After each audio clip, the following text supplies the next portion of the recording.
Chapter 2 The Case of the Cosmic Comic. One Saturday afternoon, Homer and Freddie's little brother Louis was listening to the State College football game on the radio. After the game, Homer said, "I'm feeling sort of hungry. Come on, Freddie. Come on, Louis. Let's go down to the kitchen and get something to eat." They went downstairs and Homer poured out 3 glasses of milk and Homer's mother brought out the cookie jar. "Don't eat too many cookies," she cautioned, "because it's almost dinner time." "No, ma'am, we won't," said Freddie. Then he said to Homer, "Has tonight's newspaper come out yet?" "I think so," said Homer. "Yes, there it is on top of the refrigerator." "Oh boy," said Freddie as he opened to the comic page. "Let's see what happened to the Super Duper." So Freddie and his little brother Louis and Homer gathered around the paper to see how the Super Duper was going to get out of the big steel box filled with dynamite where the villain had put him and dropped him into the middle of the ocean from an airship. There in the first picture, the Super Duper was saying, "Ha ha, that villain thinks he can get rid of me, but he's mistaken." Then in the next picture, the dynamite exploded and blew the steel box to bits. But that didn't hurt the Super Duper because the Super Duper is tougher than steel, that nothing can hurt him. "Just look at those muscles and that chest the Super Duper's got," said Freddie before going on to the next picture. In the next picture, the Super Duper bounded up from the bottom of the ocean and went whizzing through the air. He caught the airship by the tail and broke it off with a loud crack. In the last picture, the villain was trying to escape in an airplane and was machine gunning the Super Duper, but the bullets were just bouncing off his chest because he was so tough. Then he said, "Continued on Monday." "Boy," said Freddie, "the Super Duper can do anything." "Yeah, but it's only a story," said Homer, "and the story's always the same. The Super Duper always hits things and breaks them up, and the villain always tries to bomb him or shoot him with a cannon or a gun or an electric ray. Then he always rescues the pretty girl and gets the villain in the end." "Well, it isn't just a story," said Freddie, "because Super Duper's in the movies too. They really take movies of him lifting battleships with one hand and even flying through space." "Ah," said Homer, "I read a book once that said they do that sort of things with wires and mirrors. It's just a trick photography. That's all it is." Then little brother Louis, who had been eating cookies all this time, said, "Read it to me." So Freddie had to read it all over again out loud and explain the story to little Louis. Freddie called Homer's mother. "Your mother just phoned and wants you to bring little Louis right home." "Okay, come on, Louis, finish your milk." "Goodbye, Homer, and thanks for the cookies." The next time Freddie came over to visit Homer, he brought along some of Super Duper's comic magazines. "Say, Homer, I thought you might like to look at these," said Freddie. "Gosh, Freddie, you certainly have a lot of those comic magazines," said Homer. "They don't cost much," said Freddie, "only 10 cents apiece. Here, read this one. Homer, it's the most exciting." Homer took the comic magazine and started to read while Freddie looked over his shoulder. At the beginning of the story, the Super Duper was dressed in ordinary clothes, just like any other man. Then, after the villain appeared on the second page, the Super Duper slipped behind a tree and changed into red tights and a long blue cape. "Why does he always change his clothes like that?" asked Homer. "That's because he is so modest," said Freddie in a knowing way. Homer started reading again. After the Super Duper had changed his clothes, he started flying through space and smashing things. He picked up automobiles and tossed them over cliffs, and he even carried a train across a river after the villain had blown up the bridge.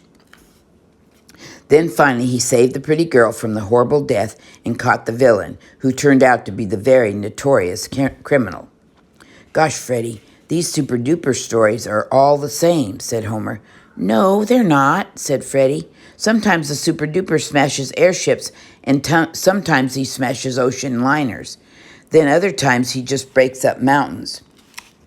But he always rescues the pretty girl and catches the villain on the last page."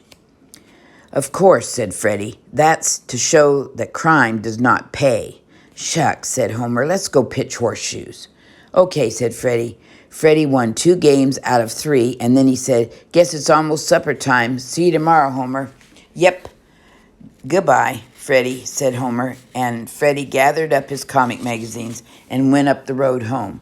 After supper, when Homer was doing his homework, the phone rang. "Hello," said Homer. "Hello, that you, Homer?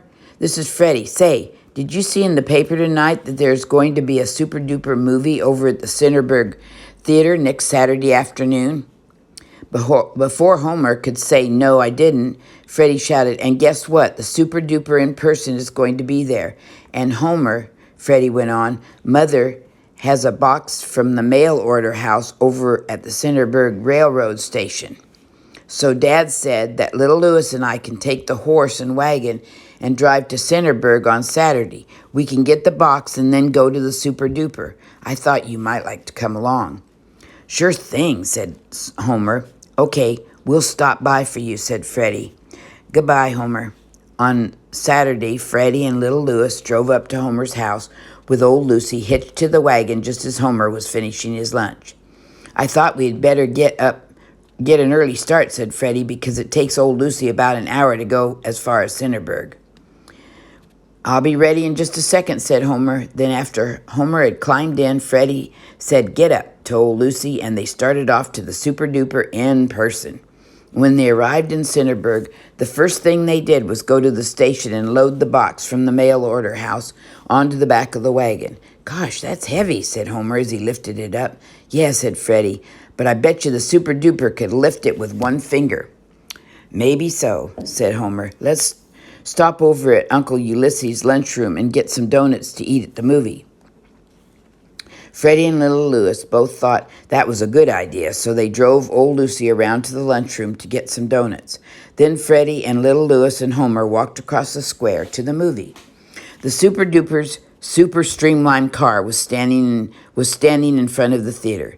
It was long and red with a chrome trimmings, and it had the Super Duper's monogram on the side.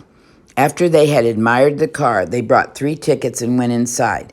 There in the lobby was the real, honest-to-goodness Super Duper. He shook hands with Freddie and Homer and little brother Louis, and he autographed a card for Freddie, too. "Mr. Super Duper, would you please do a little flying through space for us, or maybe just bend a few horseshoes?" asked Freddie. "I'm sorry, boys, but I haven't time today," said the Super Duper with a smile. So Homer and Freddie and little Louis found 3 good seats and ate donuts until the picture began. The picture was called The Super Duper and the Electric Ray. That was because the villain had a machine that produced an electric ray, and every time he shined it on a skyscraper or an airplane, the skyscraper or airplane would explode. He turned the ray on Super Duper too, but of course, the Super Duper was so tough that it didn't hurt him. Little Louis got so excited, though, that he choked on a donut, and Homer had to take him to the lobby for a drink of water. But finally, the Super Duper broke the villain's headquarters to bits and lifted the ray machine, which must have weighed several tons, and tossed it over the cliff. Then he caught the villain and rescued the pretty girl. But at the very end, the villain slipped away again, and then these words appeared on the screen: "Next installment, next Saturday afternoon." "Why did the Super Duper let the villain get away again?" asked little Louis on the way out. "I guess that's because he wants to chase him again next Saturday," said Homer. Outside, they admired the Super Duper's car once more and then started home in the wagon. It was evening by the time old Lucy pulled the wagon with Freddie and little Louis and Homer on it, had reached the curb in the road just before you come to Homer's father's filling station. A car honked from behind, and Freddie pulled old Lucy over to the edge of the road. Then swoosh! Around from the rear sped a long red car with a chromium trims. "Gosh, it's the Super Duper," said Freddie.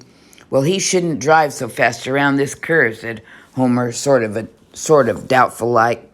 Almost before Homer had finished speaking, there was a loud screech of brakes and then a loud crash. "Giddy up, Lucy," said Freddie. "We had better hurry up and see what happened." "Gosh, there weren't any cars coming the other way," said Homer. "I wonder what happened." "Golly," said Freddie in a quavering voice, "do you suppose the electric ray? Whoosh, Lucy, whoosh, Lucy. We better park here." "Oh, shucks," said Homer in the bravest voice. "I'm going to see what happened." Little Louis began to cry, and Homer tried to comfort him. "Louis, that electric ray business was just a part of the movie and it couldn't have anything to do with this. Homer tried hard to make it sound convincing. Then Homer and Freddie and little Louis got out of the wagon and crept along the side of the road. There, around the curb, was a Super Duper's car down in a ditch. All three boys stopped crawling along and lay down on their stomachs to watch. "Oh boy," whispered Freddie, "now we'll get to see the Super Duper lift it back on the road with one hand." There was a flash of light and little Louis cried, "Is that the electric ray?" "It's only the headlights of the car," said Homer. "Come on, let's go a little closer." They crept a little closer, and they could see the Super Duper now, sitting there in the twilight with his head in his hands. "I wonder if he got hurt," said Homer. "Nah," whispered Freddie. "Nothing can hurt Super Duper because he's too tough."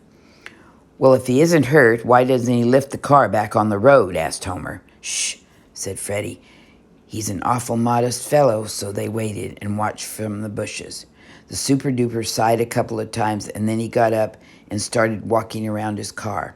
"Now watch," said Freddie in a low whisper. "Oh boy, oh boy." The Super Duper didn't lift the car. No, not yet. He looked at the dent that a fence post had made in the shiny red fender, and then the incredible happened.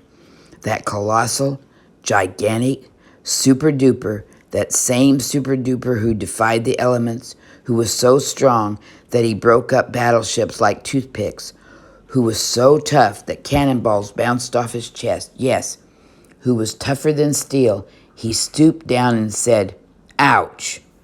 Yes, there could be no mistake. He said it again louder, "Ouch!"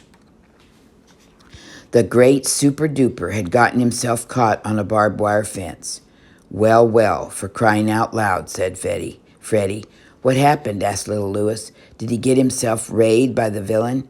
"Come on, Freddie, let's go and untangle him," said Homer. Then Freddie and little Louis and Homer unsnagged the Super Duper, and he sighed again and said, "Thank you, boys. Do you know if there's a garage near here? It looks as though it will take a wrecking car to get my car out of the ditch."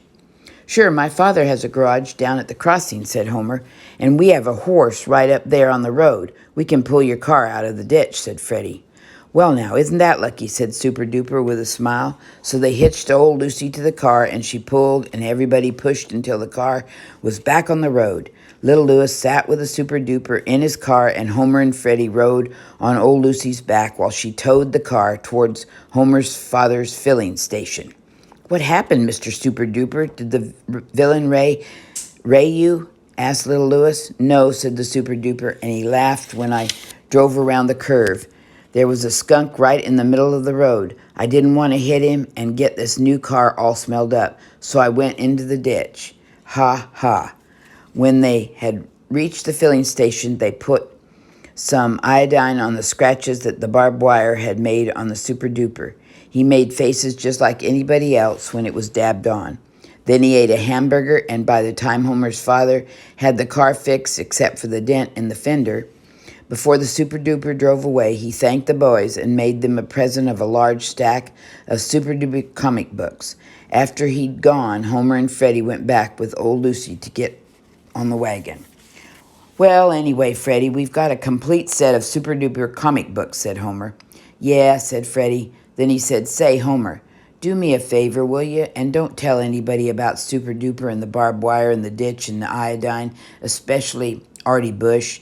If he doesn't hear about this, I might be able to trade my comic books for the baseball bat of his, the Louisville Slugger that's only slightly cracked." "Okay," said Homer. "Come to think of it, his cousin Skinny has a pretty good ball, too. This is a good time to get even for the time Skinny traded me a bicycle bell that wouldn't ring for my nearly new bugle." The end.